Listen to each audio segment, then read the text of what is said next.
और बात एक और मामले की। आज ईडी एक और बड़ी पूछताछ को अंजाम दे सकती है और वो पूछताछ हो सकती है पश्चिम बंगाल में शिक्षा भर्ती घोटाले के सिलसिले में। आज पार्थ चैटर्जी और अर्पिता मुखर्जी से यह पूछताछ हो सकती है। पार्थ और अर्पिता को आमने सामने बिठाकर यह पूछताछ हो सकती है। अर्पिता के घर से मिली ब्लैक डायरी से जुड़े राज पता लग सकते हैं। ईडी ब्लैक डायरी से जुड़े बाकी लोगों को भी पूछताछ के लिए बुला सकती है। तो ब्लैक डायरी से जितने भी राज हैं वो शायद आज खुलें, आज वो राज सामने आए।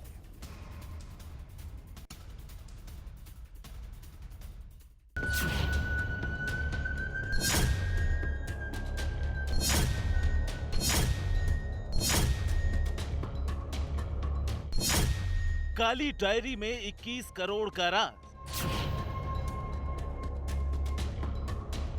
बस एक कॉल कर सकती है आपको कंगाल। खाली हो सकता है बैंक खाता। कैसे? देखिए मेरे साथ, जागते रहो सिर्फ मनी 9 पर। अभी डाउनलोड करें। क्या है काली डायरी का सफेद सच?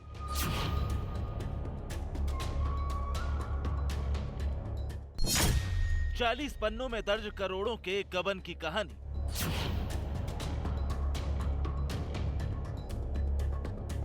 अर्पिता मुखर्जी के घर मिले नोटों के इस बंडल की कहानी के राज परत दर परत खुल रहे हैं। अब करप्शन और कैश की कॉकटेल वाली कहानी के केंद्र में काली डायरी है, जो जांच के दौरान ईडी को अर्पिता के घर से मिली है। कहा जा रहा है काली डायरी के 40 पन्नों में पैसे के लेन देन की पूरी डिटेल दर्ज है। पैसे कहां से आए, किसने दिए, कितने इंस्टॉलमेंट में पैसे दिए गए, फेल होने वाले छात्रों को भी नौकरी देने के लिए किसने रिकमेंड किया, सब कुछ इस काली डायरी में है। दावा है इसी काली डायरी के जरिए ईडी की टीम कैश किंग तक पहुंच सकती है, इसके और किरदारों को बेनकाब कर सकती है। इसी काली डायरी के जरिए ईडी की टीम अर्पिता के घर से मिले 21 करोड़ कैश की सीक्रेट कहानी को डिकोड कर सकती है।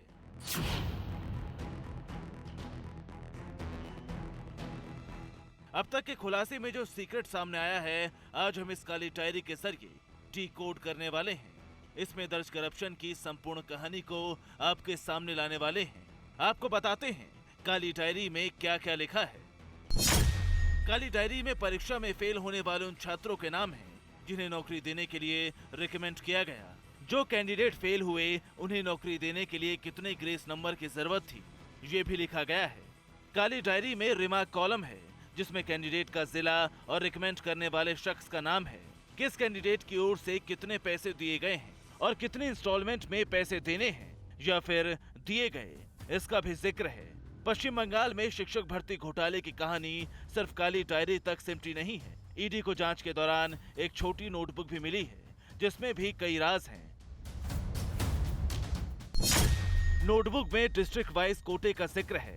ये लिखा गया है कि सभी पैसे कैश में लिए जाएंगे। पैसे एनवेलप में दिए गए हैं, जिस पर कैंडिडेट और एजेंट का नाम है।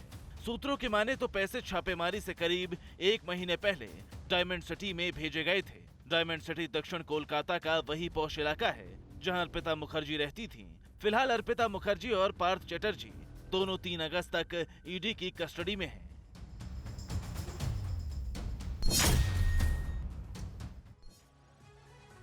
और भर्ती घोटाले में पार्थ चैटर्जी और अर्पिता मुखर्जी की मुश्किलें बढ़ती जा रही हैं। आज की बड़ी खबर यह है कि ईडी और सीबीआई के बाद अब SFIO यानी serious fraud investigation office Arpita और पार्थ की जांच करेगी। मिनिस्ट्री ऑफ कॉर्पोरेट अफेयर्स के अंतर्गत आने वाला SFIO यानी सीरियस फ्रॉड इन्वेस्टिगेशन ऑफिस अब अर्पिता और पार्थ के भर्ती घोटाले की पूरी जांच करेगा।